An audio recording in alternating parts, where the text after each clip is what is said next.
জয় করব, আমাদের ভারতীয় জনতা পার্টি সরকার হবে। আর এই জয় আমাদের প্রধানমন্ত্রী নরেন্দ্র মোদীজি, অমিত শাহজি, শ্রমিক দা আর ভারতীয় জনতা পার্টি সকল কার্যকর্তা। জিরো টলারেন্স আমাদের শুভেন্দুদার ভাষায় সকালে নেব, বিকেলে খরচা করে দেব। We have that policy, we will go for that. मतलब बहुत खुश हो जाते जब बंगाल में इन लोग आए हैं। प्रचार में इतना जनता का खुशी था, खुशी का चलते ही हम लोग इस बार जीत रहे हैं। এই জয় সম্ভব হয়েছে একমাত্র ইলেকশন কমিশনার, ওনাকে আমি ধন্যবাদ জানাবো। যেভাবে উনি আজকে এই পশ্চিমবঙ্গের মানুষকে নিজের ভোট নিজে দিতে সাহায্য করেছেন, তার জন্যই আজকে সেই ভোট দিয়ে আজকে মানুষ দেখিয়ে দিয়েছে 2021 পঞ্চায়েত কর্পোরেশন প্রত্যেকটা ইলেকশনে এই ওয়েস্ট বেঙ্গলের মানুষ ভোট দিতে পারেনি, সেই ক্ষোভ সেই রাগ আজকে তারা এই ভোটে দেখিয়ে দিয়েছে। ভোট দিয়ে নিজের ভোট নিজে দিতে পেরে আগামী 50 বছর বিজেপি এখানে থাকলে আশ্চর্য হবার কিছু নেই।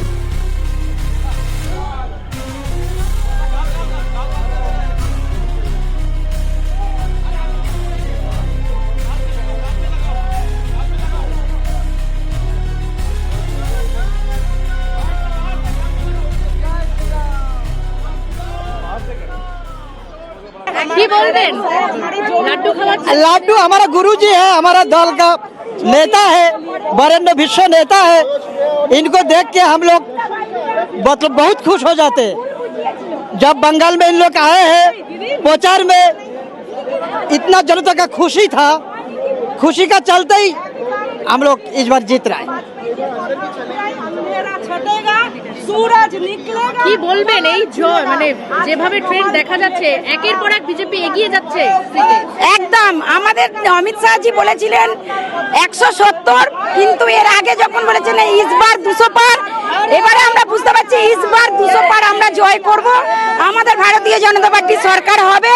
আর এই জয় আমাদের প্রধানমন্ত্রী নরেন্দ্র মোদীজি, অমিত শাহজি, শ্রমিক দা আর ভারতীয় জনতা পার্টি সকল কার্যকর্তা, মানে কি বলবো, অনেক অনেক কার্যক্রম এই পরিশ্রম আমি আনন্দে মানে বলতে পারছি না।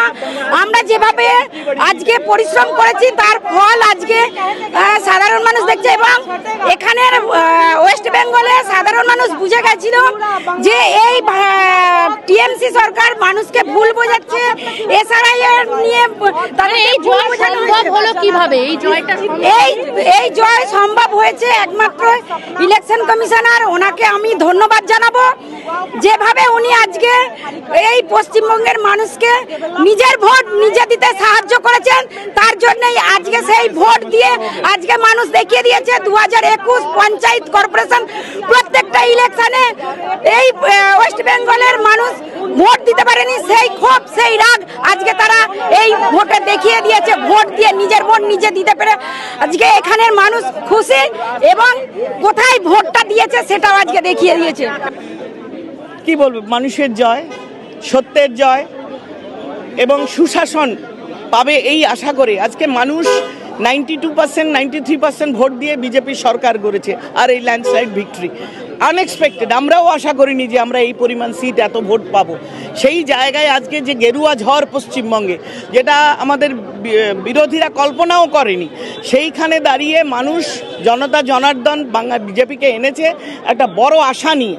যেভাবে মহিলাদের ওপর অত্যাচার, যেভাবে আরজিকর থেকে ল কলেজ থেকে কামদুনি থেকে কোচবিহার থেকে কোন জায়গা বলবো, একটা মহিলাদের ওপর ঘটে যাওয়া ঘটনার ফাঁসি হোক আমরা দিতে পারিনি। আমি যেটা বলছিলাম 4 লক্ষের ওপরে crime on women case pending, যেখানে কেবলমাত্র 3% রেপিস্টদের কনভিকশন হয়েছে, সেই জায়গা দাঁড়িয়ে দ্রুত বিচার দিয়ে তাদের মেয়েদের সম্মান পুনরুদ্ধার করা, এবং এই ধরনের ঘটনায় জিরো টলারেন্স আমাদের শুভেন্দুদার ভাষায় সকালে নেব, বিকেলে খরচা করে দেব। We have that policy, we will go for that. দিদি, মমতা বন্দ্যোপাধ্যায়ের যে আবেগ, সেই আবেগটা তো এবার কাজ করলো না। মানে উনি বলতে লাগে 294 মাননীয় মুখ্যমন্ত্রী ছিলেন, বিদায়ী মুখ্যমন্ত্রী, তার সসম্মানে তাকে বলছি, আমি পলিটিক্সে এসেছিলাম মুকুল রায়ের হাত ধরে। সেই মুকুল রায় আজ নেই।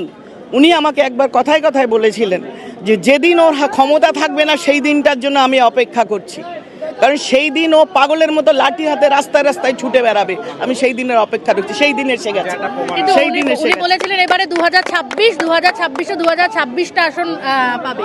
উনি দীর্ঘদিন ধরে, গত 1 বছর ধরে উনি বুঝেছেন ওনার কুশাসন, ওনার গুন্ডা পোষা এবং আরজিকরের ঘটনার প্রমাণ লোপাট থেকে শুরু করে হাতে নাতে বারবার মানুষের কাছে তিনি ধরা পড়ছিলেন। তিনি মিথ্যাবাদী, তিনি মানুষের জন্য কাজ করেন না, কিছু গুন্ডা পুষে ভোটে জেতার জন্য তাদের জন্য কাজ করেন, এটা মানুষের কাছে ক্রিস্টাল ক্লিয়ার হয়ে গেছিল। সেই জায়গায় দাঁড়িয়ে উনি যখন বুঝতে পারছিলেন যে জিতবেন না, তখন থেকে তিনি আবল তাবল ভুল ভাল বকতে শুরু করেছেন। তাছাড়াও শুধু বয়সের কারণে নয়, আমার মনে হয় ওভার প্রেশারে পড়ে তিনি কখনো 300 বলছেন, 300-র উপরে সিট পাবো, কখনো যা ইচ্ছা বলছেন, আমি নাই বা বললাম। এবারে গেরুয়া ঝড় মানে এতটা, আপনি নিজেও বললেন একটু আগে যে আমরাও আশা করিনি, মানে এটা সম্ভব হলো কিভাবে? দেখুন, গেরুয়া ঝড় মানুষ, একটা হলো যে সনাতনী ভোট কনসলিডেটেড। আমাদের অনেকের মনে ছিল যে আমার বাপ ঠাকুরদা তৃণমূল সিপিএমকে ভোট দিয়েছে 20-30 বছর আগে, আমি দিই। নাও দে হ্যাভ আন্ডারস্টুড যে সিপিএমকে ভোট দেওয়ার অর্থ হলো, কংগ্রেসকে ভোট দেওয়ার অর্থ হলো যে আমার ভোটটা নষ্ট করা। They will not be able, কি তারা মমতাকে সরাতে পারবে না। So they need vote under BJP.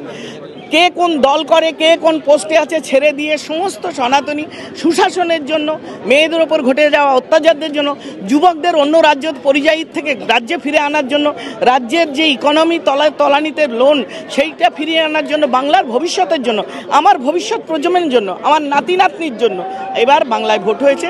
মানুষ নিজের ভোট নিজে দিয়েছে। অনেক এক্সপেকটেশন নিয়ে আমরা বিজেপি সরকার গড়ব এবং বিজেপি সরকার আগামী 5 বছর যে ক্রিস্টাল ক্লিয়ার পারফরমেন্স এবং বাংলাকে নিয়ে যাবে, সেই জন্য আমি আশা করি আগামী 50 বছর বিজেপি এখানে থাকলে আশ্চর্য হওয়ার কিছু নেই।